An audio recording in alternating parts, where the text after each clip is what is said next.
आहार, औषध, अभय एवं ज्ञान। शास्त्रों में वर्णित हैं ये 4 प्रकार के दान, जिनसे होता है प्राणी मात्र का कल्याण। परम पूज्य वात्सल्य मूर्ति जिन धर्म प्रभाविका आर्यका रत्न श्री 105 सृष्टि भूषण माता जी की मंगल प्रेरणा एवं आशीर्वाद से सृष्टि मंगलम सेवा समिति द्वारा बच्चों की शिक्षा, असहाय गरीबों को इलाज एवं रोजगार प्रदान कर की जा रही है अद्भुत धर्म प्रभावना। मेरा नाम सोनिया जान है। मैं माता जी से जुड़ी हुई हूँ। मेरे हस्बैंड एक्सपायर हो चुके हैं। मेरी 3 बेटियाँ हैं। एक बेटी विकलांग है, जिससे वो बिल्कुल भी नहीं चल पाती है, और मैं घर के काम करती हूँ, थोड़ा सा हल्की सी जॉब करती हूँ। उसको वो दुकान है मेरी, उससे मेरा खर्चा नहीं हो पाता था पूरा, इसलिए मैंने माता जी की सहायता ली। मुझे माता जी बहुत सहायता करती हैं। दिवाली पे भी माता जी ने मेरे बच्चों के लिए, मेरे लिए कपड़े, मिठाई वगैरह बहुत सारा सामान भेजा, पैसे भी भेजे हैं। मैं उनकी बहुत आभारी हूँ माता जी से। आप भी मानव सेवा के लिए अपनी चंचला लक्ष्मी का सदुपयोग करें।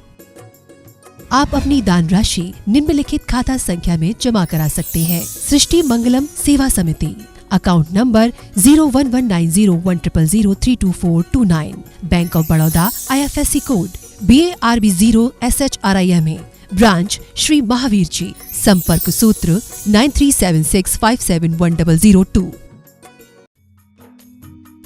इस कार्यक्रम के पुण्यार्जक हैं श्रीमती अलका जैन, अभिनव जैन, नीरू जैन, अर्नव जैन, आरना जैन, अन्या जैन सहारनपुर, श्रीमती सरोज जैन धर्मपत्नी स्वर्गीय नीमी चंद जी जैन, ओम चंद जैन, प्रशांत जैन, सिद्धार्थ जैन, दिशा जैन, तनिषा जैन सब परिवार मेरठ, श्री सतीश कुमार जैन, श्रीमती सरोज जैन, अतुल जैन, पूनम जैन, संदीप जैन, सोय जैन, अचल, पीयूष, विदित, स्वस्ति, श्रीमती किरण देवी जैन सब परिवार दीमापुर असम।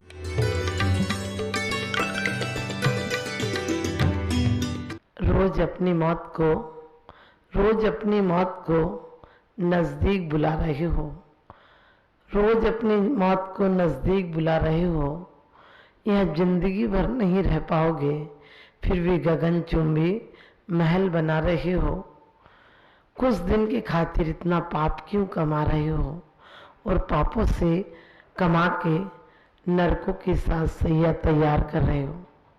हम रोज पढ़ लेते हैं अच्छे से, कोई बुरा कहे या अच्छा, लक्ष्मी आवे आ जावे, लाखों बरिसों तक जीऊं या मृत्यु आज ही आ जावे। हम पढ़ लेते हैं कि कोई बुरा कहे या अच्छा, लक्ष्मी आवे आ जावे, लाखों वर्षों तक जीऊं या मृत्यु आज ही आ जावे। हमारे आचार्य कहते हैं कि मृत्यु तो प्रत्येक क्षण लगी है। जब तक तुमने मोक्ष नहीं पाया तब तक मौत पीछा करेगी। लेकिन आदमी कहाँ समझता है। हालांकि मौत हमें नहीं मारती है, मौत देह को मारती है। ये ख्याल सिर्फ ज्ञानियों को आता है। मरने को हर आदमी मरता है, लेकिन मौत का ख्याल जो जवानी में कर लेता है उसको मौत नहीं आती है। आदमी इतना बेईमान है, मौत से बचने के लिए सारे उपाय करता है। बैंक हो, मंदिर हो, पूजन हो, पाठ हो, जाप हो, गुरुओं के आशीर्वाद हो, इस सत्य से छुपाने की कोशिश करता है, इस सत्य से बच निकलने की कोशिश करता है। जबकि मौत से कोई बच नहीं सकता है। मौत से वही बचता है जो मौत को देख लेता है। जो मौत को देख लेता है उसे लगता है इतना परिग्रह क्यों करना।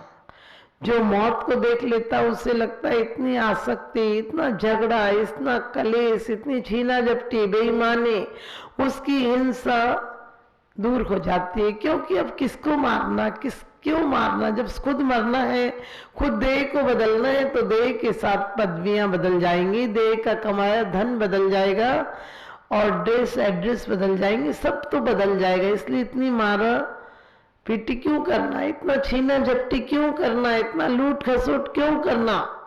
उसके अंदर से ये हिंसा पूर्ण रूपेण खत्म हो जाती है। और जब पूर्ण रूपेण खत्म हो जाती तो अपने आप में आ जाता है। क्यों कि मौत बाहरी सुविधाओं से बहलाई जा सकती है, लेकिन मौत टाली नहीं जा सकती है। कहते ये घड़ी हरगिज न टाली जाएगी, ये घड़ी कभी भी नहीं टाली जाएगी। चाहे फौजी पधारी हजारों खड़े, चाहे महल किले में भी बंदी करो, चाहे जंतरे मंतरे लाखों करो, मौत टाले किसी से भी टलती नहीं। क्या कहते, चाहे लाख उपाय करो मौत नहीं टलती है। फिर भी आदमी मौत से बचने के लिए मरघट को गांव के बाहर बनाता है। और जवानी तो इतनी बहलाती है मन को कि सब मरेंगे, तुम थोड़ी मरोगे। अरे तुम इतने लोगों को जला कर आए हो, तुम्हें कौन मार सकता है। तुमने देखा, तुम तो नहीं मरे ना, सब मरे हैं, तुम नहीं मरोगे। और हम भी हमेशा किसी की मौत पर जाते हैं तो उसकी मौत पर नहीं रोते हैं, 2 क्षण को हमें अपनी मौत का ख्याल आ जाता है। उस समय हमें अपनी मौत का ख्याल आता है कि मेरी घर भी आएगी, कि इसी का रोना है। सबको एक धक्का सा लगता है और उस धक्के के लिए हमने इतने अनुष्ठान कर लिए हैं, तिया कर लेंगे, तेरहवीं कर लेंगे, गमी मिटा लेंगे, ये कर लेंगे, मेहंदी लगा लेंगे, मिठाई खिला देंगे, मंदिर में जाप कर लेंगे, शांति विधान कर लेंगे, कि ताकि तसल्ली हो जाए कि अब निपट गया। शुद्धि कर लेंगे, लोग हिंदू लोग पिंड दान कर लेते हैं, बोले पहुंच जाएगा। अरे कोई पार्सल नहीं है कि यहाँ का सामान वहां पहुंच जाएगा। जब यहाँ की करेंसी भी विदेशों में नहीं चलती है, वो तो बहुत बड़ा विदेश है जहां यहाँ की पहचाने समाप्त हो जाएंगे। कहते जिंदा रहे, जो मौत को पहचान जाते हैं वो देवों द्वारा पूज्य हो जाते हैं। उनका अग्नि संस्कार करने के लिए स्वर्ग के देवता आते हैं। यह लोगों की तो ये हालत है, जिंदा रहे तो किसी ने बात नहीं पूछी थी, जिंदा रहे तो किसी ने बात नहीं पूछी, जिंदगी भर ऐब ही ऐब निकालते रहे मेरे, लेकिन मेरी सांस निकलने के बाद ना जाने कहां से हुनर ढूंढ लाए। एक साहूकार की मां मरी, लोग आए, बोले बड़ा दुख है, मां मर गई, हमें ले जाती है। अम्मा तू क्यों चली गई, मुझे लेके जाती। जो आया वो इसलिए रो रहा था कि अम्मा के बेटे के सामने रोएंगे तो बेटा कर्जा माफ कर देगा। लेकिन बेटा भी बेटा ही था। बेटा बोला मेरी माँ कोई गाड़ी करके गई थी कि तुम सबको ले जाती, अभी पहले पैसे दे दो, फिर जहां जाना हो चले जाना। हमारी हालत भी ऐसी है, हम कितनी भी गुहार कर लें, पूजन पाठ कर लें, दान धर्म कर ले, मौत उससे नहीं टलती है। मौत तो सिर्फ जागरण से टलती है। मौत भागने से नहीं, मौत जागने से टलती है। मौत एक सच्चाई है। हम जीवन में समझें कि हम क्यों आए थे, क्या करने आए थे, कितने बेकार के काम करके जा रहे हैं, और मौत को बहलावे को देते हैं कि लाखों वर्षों तक जीवो या मृत्यु आज ही आ जावे। यहाँ प्रवचन चल रहा हो, शांति धारा चल रही हो, और सिर्फ पता चल जाए कि कोई वायरस फैलने वाला है, सच बताना मंदिर खाली नहीं पड़े रहेंगे। वायरस की खबर सुनते ही मंदिर छोड़कर भाग जाओगे, क्योंकि वो एक वायरस आया है, मोह का वायरस ऐसा लगा हुआ है, उसका ख्याल नहीं आता है।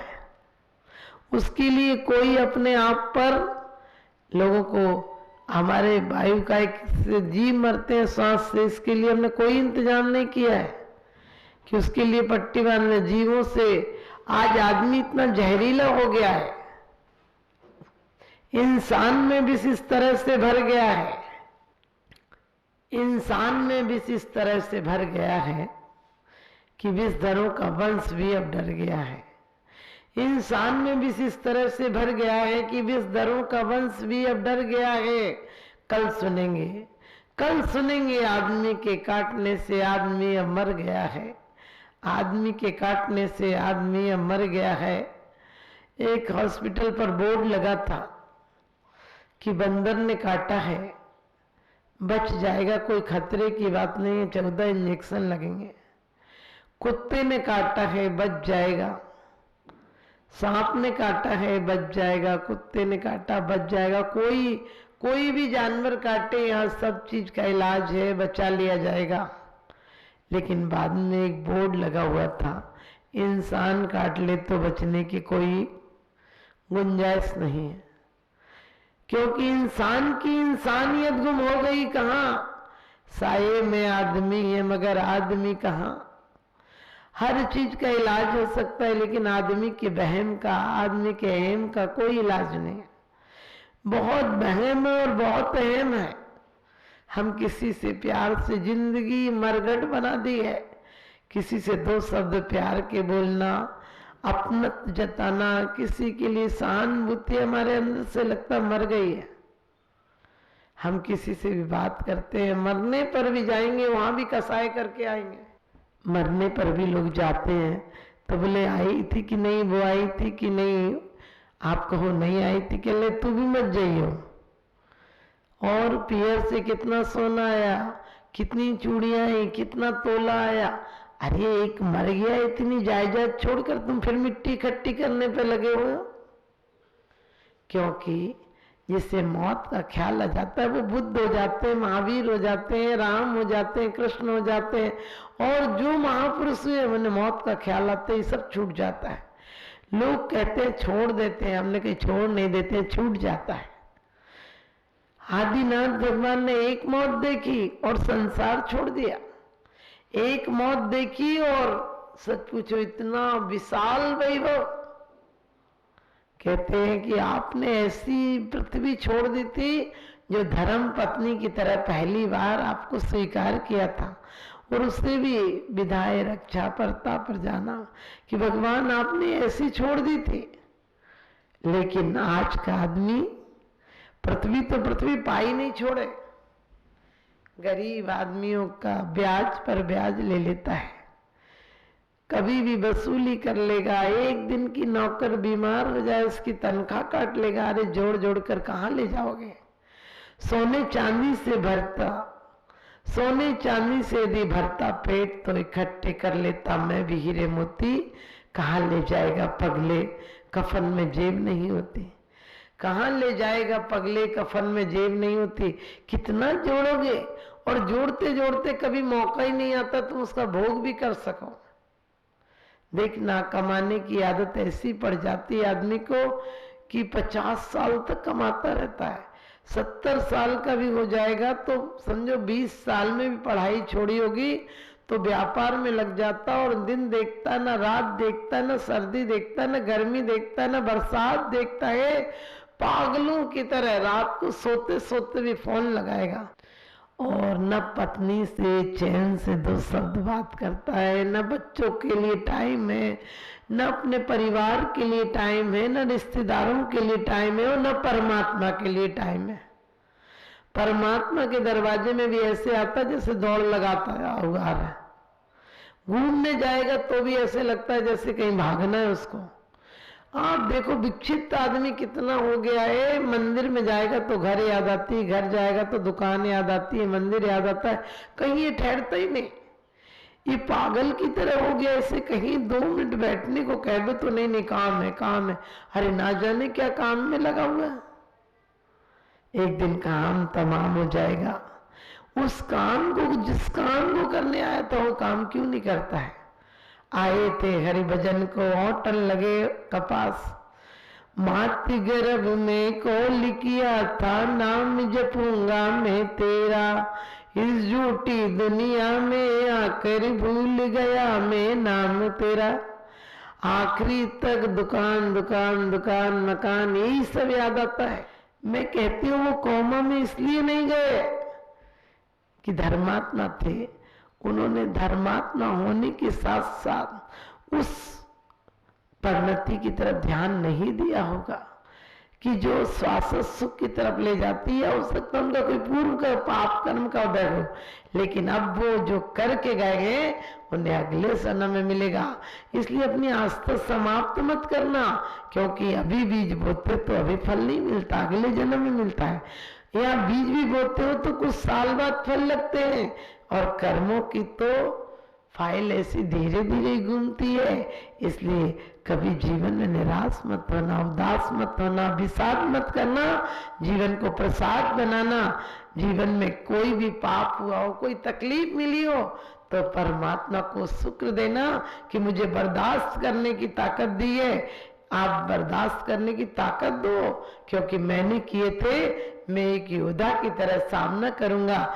और परमात्मा से कहो कि परमात्मा, ना चाहूं मैं स्वर्ग संपदा, नरकों से नहीं डरता हूं, किंतु नरक में जाने जैसे काम कभी नहीं करता हूं। परमात्मा से कहो कि भगवान मुझे स्वर्ग मत देना, मुझे इतनी शक्ति देना कि मैं नरक को स्वर्ग बना सकूं, विपरीत परिस्थितियों को सुंदर परिस्थितियां बना सकूं, रोतों को हंसा सकूं, अंधेरे दिलों में चिराग जला सकूं, प्रेम का दीप जला सकूं। आप सबके जीवन में ये सूत्र आ जाएंगे तो आज ही आप महान हो जाओ और आज से आप लोग सुखी हो जाओगे। मौत को याद रखना, मौत को भगाना नहीं, मौत से जागना है। मौत हमें हर पल याद हो तो कोई पाप, अत्याचार, वैर विरोध नहीं होंगे। आप सबके जीवन में भी प्रेम की गंगा बहे, मेरा यही शुभाशीष।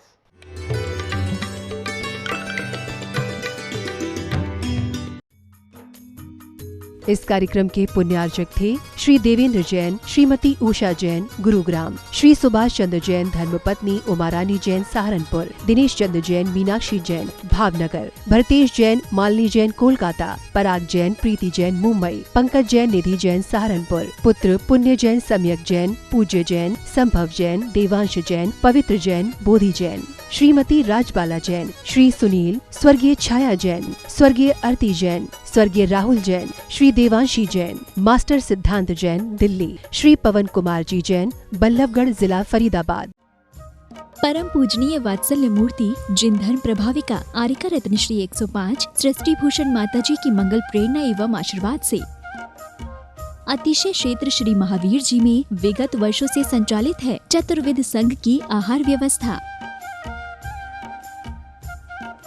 जिसमें आहार विहार, पिच्छी, कमंडल, वस्त्र, शास्त्र, औषधि दान आदि व्यवस्था सुचारू रूप से निरंतर की जा रही है। यहाँ माताजी की मंगल प्रेरणा से वृद्ध एवं असहाय लोगों की सेवा के साथ ही अनेकानेक जनसेवा के कार्य भी किए जा रहे हैं। महादान, आहार दान जैसे पुनीत कार्य से जुड़कर आप भी घर बैठे धर्म लाभ ले सकते हैं।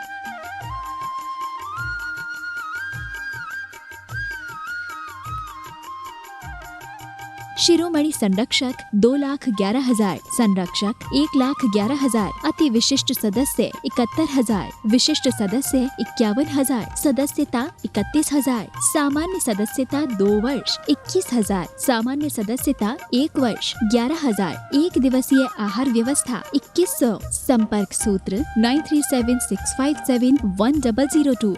आप अपनी दान राशि निम्नलिखित खाता संख्या में जमा करा सकते हैं। Bank of Baroda, Shri Adi Srishti Mangalam, account number 0119010027378, IFSC code BARB 0SHRIMA, branch Shri Mahavir ji, Srishti Mangalam Seva Samiti, account number 011901000322429, bank of Baroda, IFSC code BARB 0SHRIMA, branch Shri Mahavir ji. आपके द्वारा दिया गया दान 80G एवं 12A के अंतर्गत कर मुक्त रहेगा।